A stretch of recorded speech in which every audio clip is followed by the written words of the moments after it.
मृत्यु इस संसार का सबसे बड़ा सच है। हर जीव को एक ना एक दिन इस सच को गले लगाना पड़ता है।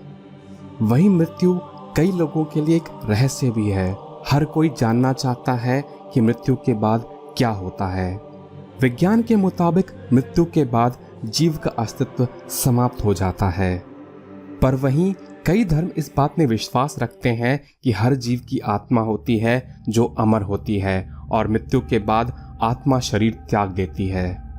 कुछ धर्म, खास तौर से हिंदू और बौद्ध धर्म में ये भी माना जाता है कि आत्मा मृत्यु के बाद एक शरीर को छोड़कर दूसरा शरीर धारण कर लेती है, यानी कि एक इंसान का पुनर्जन्म हो सकता है। दुनिया भर में कई किस्से हैं जिनमें लोगों ने दावा किया है कि उनका पुनर्जन्म हुआ है और उन्हें अपना पिछला जन्म भी याद है।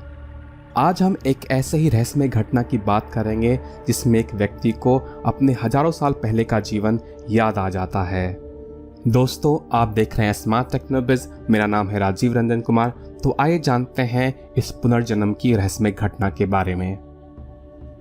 यह कहानी है 1904 में लंदन शहर में पैदा हुई डॉरथी ईडी की। बचपन में वह आम बच्चों की तरह ही थी। आम बच्चों की तरह ही उसे हंसना, दौड़ना और खेलना पसंद था। पर एक दिन कुछ ऐसा हुआ जिसके बारे में किसी ने नहीं सोचा होगा। डॉरथी ईडी इस वक्त 3 साल की थी। आम दिनों की तरह ही वह खेलने में मगन थी।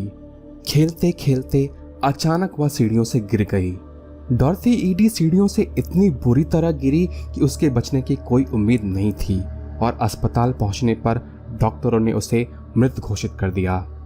डॉरथी के माँ बाप अपनी बेटी के खोने का विलाप कर ही रहे थे कि अचानक एक चमत्कार हो गया। डॉरथी अपनी मृत्युशैया से उठ खड़ी हुई। उसके माँ बाप अपनी बेटी को वापस पाकर खुश थे, पर डॉरथी का जीवन अब पहले जैसा नहीं रहा। इस हादसे के बाद उसके व्यवहार में एक अजीब सा बदलाव नजर आ रहा था और फिर 1908 में डॉरथी के लिए सब कुछ बदल गया। इस वक्त डॉरथी 4 साल की थी। एक दिन उसके माता पिता उसे घुमाने ब्रिटिश म्यूजियम ले गए।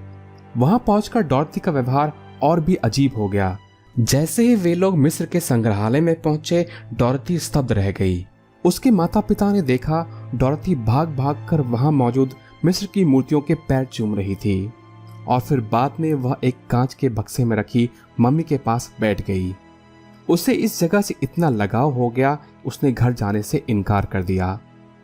इस दिन के बाद डॉरथी की जिंदगी बदल गई। वह उदास रहने लगी। वह घंटों तक मिस्र की तस्वीरें देखती और कहती कि ये जगह ही उसका असली घर है। एक दिन उसे अबादोस में मौजूद सेती प्रथम के मंदिर की तस्वीर मिली। इस तस्वीर को देखते ही वह अपने पिता के पास दौड़ती हुई गई और कहा यही उसका घर है। उसने अपने पिता से मासूमियत से पूछा, पर यह पहले जैसा नहीं है, इसके बगीचे कहाँ गए?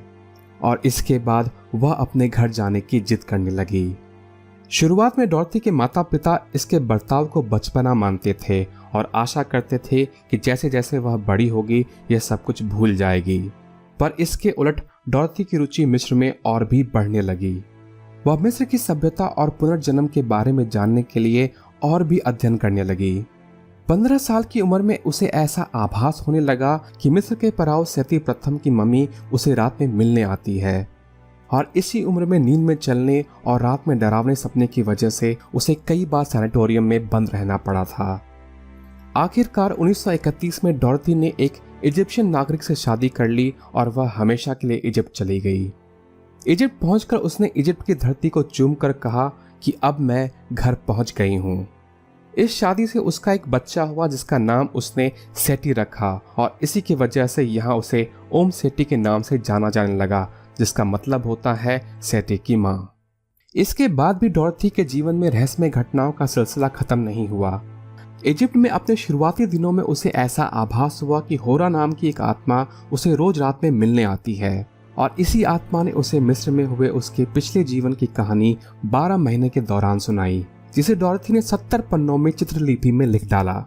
इस कहानी के मुताबिक डॉरथी का पिछला जन्म मिस्र में 1290 से 1279 ईसा पूर्व के दौरान हुआ था और उसके पिछले जन्म का नाम बेंतरिश था। उसकी माँ सब्जियां बेचती थी और पिता सेती प्रथम के फौज में सिपाही थे। 3 साल की उम्र में उसकी माँ का देहांत हो गया उसके पिता अपनी बेटी के पालन पोषण करने में असमर्थ थे, इसलिए उन्होंने उसे कुम एल सुल्तान के मंदिर में छोड़ दिया, जहां उसे पुजारी बनने की शिक्षा मिली। 12 साल की उम्र में इस मंदिर के उच्च पुजारी ने उससे पूछा कि क्या तुम बाहर की दुनिया में वापस जाना चाहती हो या फिर सारी उम्र कुंवारी रहकर पुजारी बनने का प्रण लेना चाहोगी। इतनी कम उम्र में दुनिया की ज्यादा समझ ना होने के कारण उसने सारी उम्र कुंवारी रहकर पुजारी बनने का प्रण ले लिया। इसी दौरान सेती प्रथम इस मंदिर में आए और उन्होंने बेंतरचित से बात की और उनका मिलना जुलना शुरू हो गया और धीरे धीरे उनमें प्रेम हो गया और इसी प्रेम से बेंतरचित गर्भवती हो गईं। जब इस बात की खबर मंदिर के उच्च पुजारी तक पहुंची तो उसने कहा कि आजीवन कुंवारी रहने का प्रण तोड़ने के लिए उस पर कानूनी मुकदमा चलाया जाएगा, जिसका फैसला उसके लिए सिर्फ मृत्युदंड होगा। बेंतरचित इन सब चीजों का सामना नहीं करना चाहती थी और वह नहीं चाहती थी कि सेती प्रथम की इज्जत पर कोई आंच आए, इसलिए उसने आत्महत्या कर ली। डॉर्थी का वर्तमान जीवन भी ज्यादा सुखी नहीं था। उसके रात को अक्सर अवचेतन हालत में जाकर मिस्र की भाषा में बड़बड़ाने की वजह से उसके पति और उसके घरवाले काफी घबराने लगे और कुछ ही समय बाद उसकी शादी टूट गई। शादी टूटने के बाद उसने कई तरह के काम किए और इस दौरान उसने कुछ मिस्र के आर्कियोलॉजिस्ट के साथ भी काम किया। इसी दौरान डॉर्थी के पुनर्जन्म की सच्चाई की भी कई बार परीक्षा ली गई। एक बार जब वह एबिदोस के मंदिर गई थी तो उस मंदिर के एंटीक डिपार्टमेंट के चीफ इंस्पेक्टर ने उसकी परीक्षा लेने की सोची। उसने उसे अंधेरे मंदिर के उस हिस्से में खड़े होने के लिए कहा जहां एक खास चित्र मौजूद है और उसे पहचानने के लिए कहा, पर डॉर्थी ने यह सहजता के साथ कर लिया और यह सब देखकर सब हैरान थे, क्योंकि यह तस्वीर हाल ही में मिली थी और दुनिया में इसके बारे में कुछ नहीं छपा था। ऐसे कई और बातें थी जो लोगों को हैरान कर देती थीं, जैसे कि उसके मिस्र की चित्रलिपि समझने और अनुवाद करने की क्षमता इस क्षेत्र में काम कर रहे दक्ष व्यक्ति से कहीं ज्यादा थी। इसके बावजूद कई लोग उसके पुनर्जीवन की बातों को पागलपन मानते थे, पर डॉर्थी ने दुनिया को तब हैरान कर दिया जब उसने पुराने जीवन की स्मृतियों के आधार पर मंदिर के बगीचे का बिल्कुल सटीक स्थान ढूंढने में और साथ ही साथ मंदिर के उत्तर में मौजूद सुरंग ढूंढने में मदद की।